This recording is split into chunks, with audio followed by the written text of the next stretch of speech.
एक जंगल में एक बंदर रहा करता था। उस जंगल के पास ही एक आदमी का घर भी था।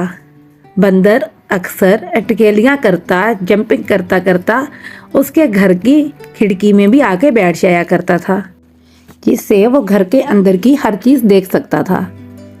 उसको मालूम था कि घर के अंदर एक टेबल के ऊपर एक बर्तन में बादाम की गिरियाँ रखी हुई हैं। वो इस ताक में रहता कि कब वो इन गिरियों को खाएगा, लेकिन उसको मौका ना मिलता। वो अक्सर सोचता कि काश इस घर का मालिक कभी बाहर किसी काम से जाए और मैं जल्दी से आकर बादाम खा लूं। फिर एक दिन ऐसा हुआ कि मालिक किसी काम से घर से बाहर गया। उसको जंगल में कोई ज़रूरी काम था, इसलिए वो घर से निकलकर जंगल की तरफ चला गया। अब बंदर इस ताक में था कि मालिक घर से दूर जाए तो मैं उसके बादाम खाऊं। जो ही उसने मालिक को दूर जाते देखा,